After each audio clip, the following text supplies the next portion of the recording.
बहुत सारे बिजनेसमैन की ये कंप्लेंट रहती है कि भाई जीएसटी में फाइल कर रहा हूँ मंथली या फिर क्वार्टरली बेसिस पे, उसके साथ जीएसटी के कंप्लायंसेस बहुत रहते हैं। मतलब मंथली आप जीएसटी 1 फाइल करो, 3 फाइल करो, उसके साथ जब फाइलिंग कर रहे हैं तो जो भी रिकन्सिलिएशन है आईटीसी का वो करो। अगर सामने वाली पार्टी ने अगर रिटर्न नहीं फाइल किया टाइम पे तो उस पर फिर अगेन उस पर आईटीसी का प्रॉब्लम आ जाता है। साथ में बुक्स ऑफ अकाउंट्स, ये सारी चीज़ें रहती है और बहुत सारे कंप्लायंसेस हो जाता है। तो एज ए बिजनेसमैन अगर मैं कंप्लायंस ही करूँ तो मैं बिजनेस कब करूँ? तो जीएसटी में गवर्नमेंट ने ऐसा कुछ ऑप्शन दिया है कि मैं ये सारे बहुत सारे कंप्लायंस ना करूँ, सिंपल मैं जीएसटी भरूँ और मेरा काम खत्म हो जाए।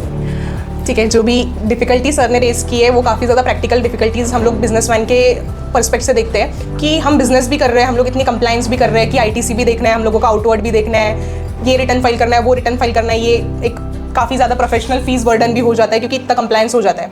तो अगर स्टार्टिंग में न्यू बिजनेस है, मैं कुछ टर्नओवर लिमिट्स बताती हूँ, अगर ये टर्नओवर तक अगर आपका बिजनेस है देन गवर्नमेंट ने एक फैसिलिटी आपको प्रोवाइड की है, इट इज़ कंपोजिशन स्कीम। अगर आप कंपोजिशन स्कीम के अंडर रिटर्न फाइल करते हो तो येस आपको कुछ गवर्नमेंट की साइड से रिलैक्सेशंस जो है वो मिल जाते हैं। मैं आपको एक शॉर्टली समझाती हूँ कि what is composition scheme.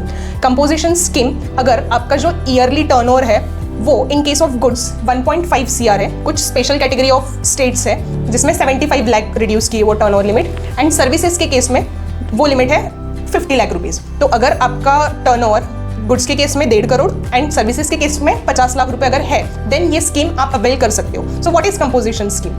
So usually normal scheme में क्या होता है कि आप परचेस कर रहे हो, उसके ऊपर टैक्स पे कर रहे हो आपके वेंडर को, देन उसकी आईटीसी आपको मिल रही है, देन सेल करते टाइम आप कस्टमर से कलेक्ट कर रहे हो एंड देन गवर्नमेंट को पे कर रहे हो। This is all process. But ये केस में, नॉर्मल वाले केस में कस्टमर पे सारा बर्डन ऑफ टैक्स होता है, आपको सिर्फ कंप्लायंस करना है। बट ये कंपोजिशन फैसिलिटी में गवर्नमेंट कहता है नहीं करना है ना इतना सब कुछ, देन हमें सिर्फ 1% टैक्स आप जेब से भर दीजिए क्वार्टरली, जितना भी सप्लाई हो रहा है आपका गुड्स के केस में 1% आप टैक्स हमें भर दीजिए, 0.1 CGS, 0.5 CGST, 0.5 SGST, और मत कीजिए इतने कंप्लायंस।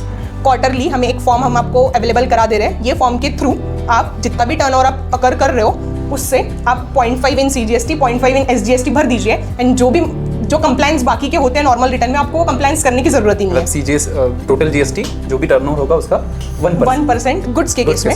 अगर सर्विस आप अगर कर रहे हो देन वो लिमिट हो जाती है 6%, एंड रेस्टोरेंट का अगर स्पेसिफिक मैं बोलूँ तो उसमें रेस्टोरेंट के केस में 5% का टैक्स आपको भरना है। बट ये जो टैक्स आप भर रहे हो, ये अमाउंट आप आपकी जेब से भर रहे हो, ये आप कलेक्ट नहीं कर सकते कस्टमर के साइड से।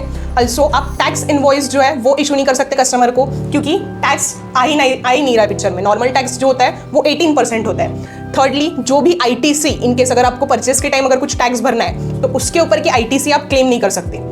ओके, अगर टैक्स इनवॉइस नहीं दूंगा तो सामने वाला तो मुझे बिल मांगेगा, तो वो सिचुएशन में क्या करेंगे? उस सिचुएशन में गवर्नमेंट ने बोला है कि आप बिल ऑफ सप्लाई इशू कीजिए, just like a tax invoice, but उसमें टैक्स का कंपोनेंट नहीं रहेगा क्योंकि आप कलेक्ट नहीं कर रहे हो सामने वाले पर्सन से टैक्स।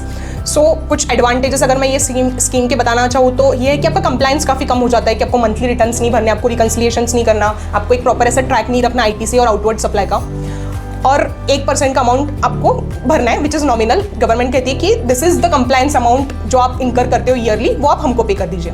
अगर मैं डिसएडवांटेजेस की बात करूँ ये स्कीम की, तो डिसएडवांटेजेस ऐसे हैं कि आपको जो भी आईटीसी है परचेसेस के ऊपर का वो आप अवेल नहीं कर सकते।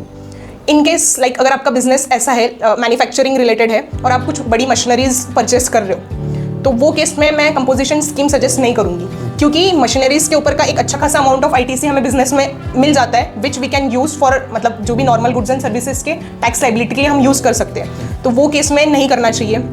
और नॉर्मली ट्रेडर्स के केस में नहीं होता है, ट्रेडर्स के केस में उतना स्पेसिफिकली दूसरे का आईटीसी नहीं होता, परचेस एंड सेल वाला ही होता है। So traders can definitely go for it. Turnover criteria भी चेक करते रहना चाहिए अगर आप ये स्कीम को ऑप्ट कर रहे हो।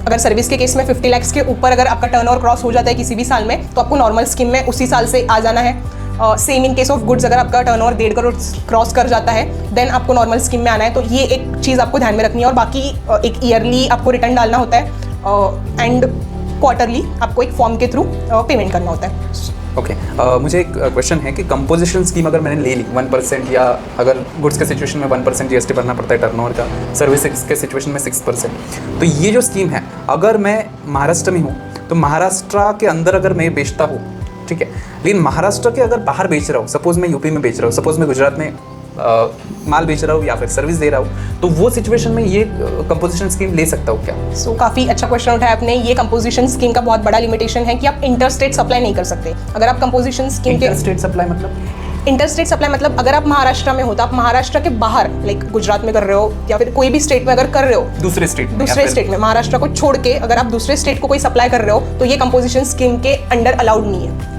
कि आप अगर बाहर सप्लाई कर रहे हो तो उसी टाइम आपको कंपोजिशन स्कीम से ऑप्ट आउट करना पड़ेगा। So yes, this is the limitation. एक लिमिटेशन है कंपोजिशन स्कीम का कि आप इंटरस्टेट सप्लाई नहीं कर सकते।